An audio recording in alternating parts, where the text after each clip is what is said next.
जय हिंद। सबको मेरा प्रणाम नमस्कार है। साथियों, आप लोग कैसे हैं? कैसी चल रही है आप लोगों की तैयारी?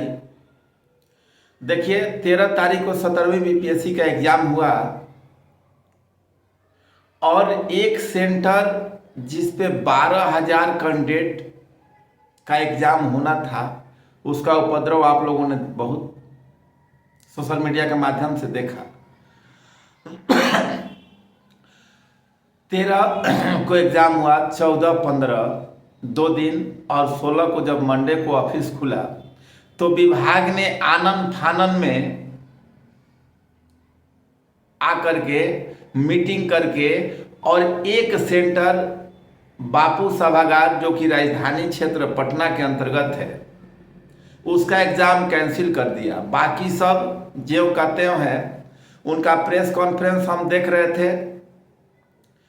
उन्होंने कहा कि इनकी एग्जाम लेने के उपरांत सारे छात्रों का रिजल्ट दिया जाएगा। ये कहाँ तक न्यायोचित सही है, आप लोग कमेंट करके बताइए। देखिए, अभी जगना बहुत जरूरी है, क्योंकि छात्र के हित में ये नहीं है, छात्र के हित में ये निर्णय नहीं है।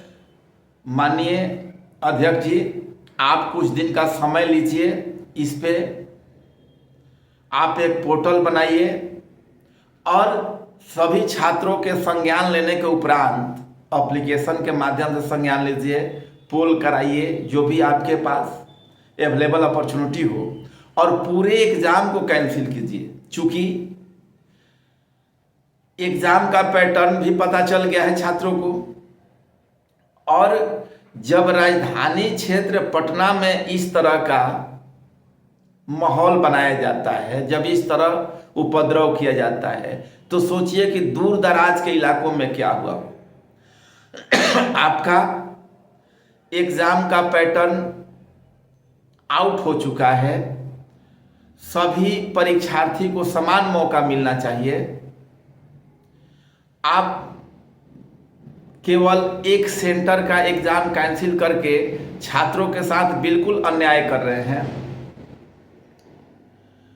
आपसे जब से ये फॉर्म आया है तब से अभी तक बीपीएससी विवादों में रहा है, कभी नॉर्मलाइज को लेकर, कभी डेट एक्सटेंड करने को लेकर, कभी सेंटर को लेकर।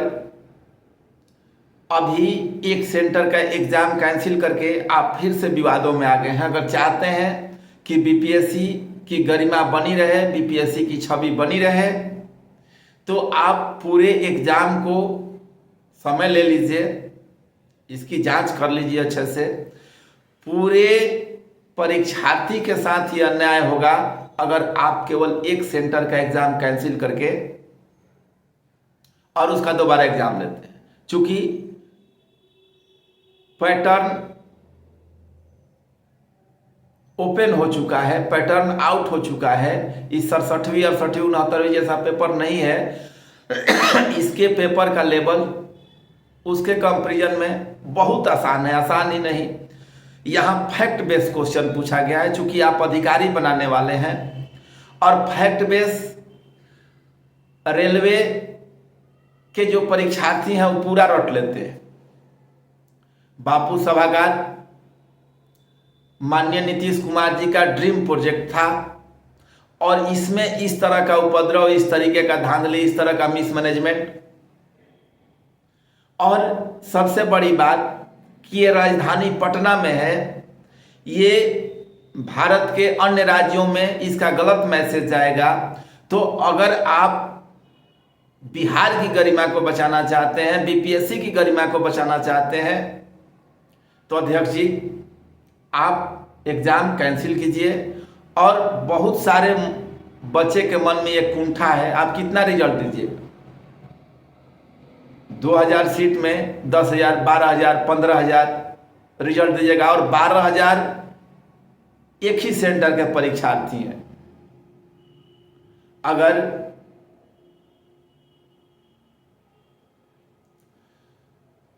जो और जिले में परीक्षार्थी एग्जाम दिए हैं उनसे आप बात कीजिए, उनसे आप फीडबैक लीजिए,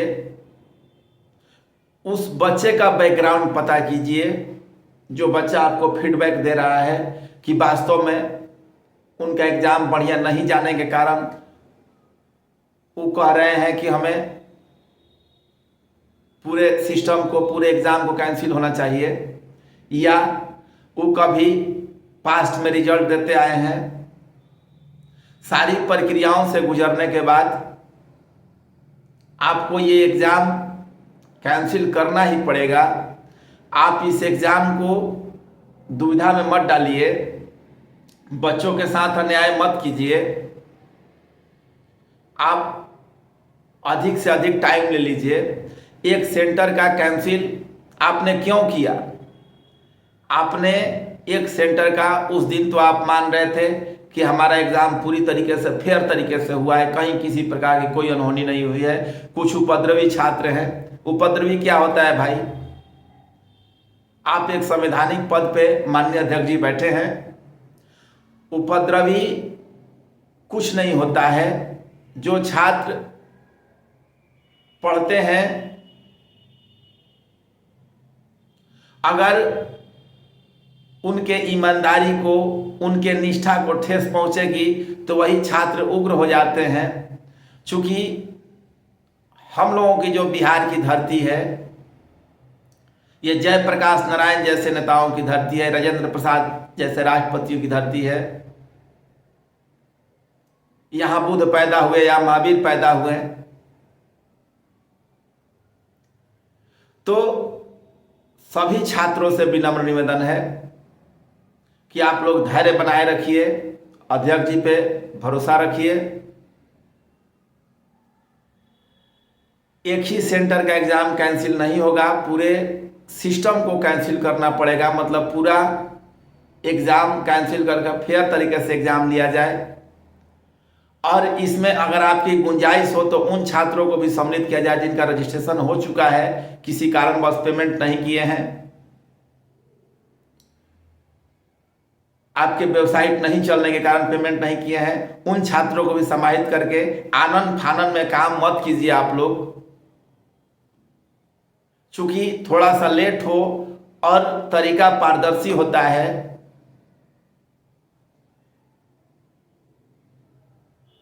तो छात्रों का, अभिभावक का, जनता का विश्वास उस संस्था के प्रति बना रहता है। ठीक है, तो हम चाहेंगे कि आप लोग अधिक से अधिक इस वीडियो को शेयर कीजिए और अध्यक्ष जी के पास आप लोग उनको टैग करके मेल करते रहिए, ट्विटर पे करिए, अलग अलग सोशल मीडिया के माध्यम से कीजिए। और अगर यहाँ तक आ गए हैं तो चैनल को सब्सक्राइब कर लीजिए। धन्यवाद।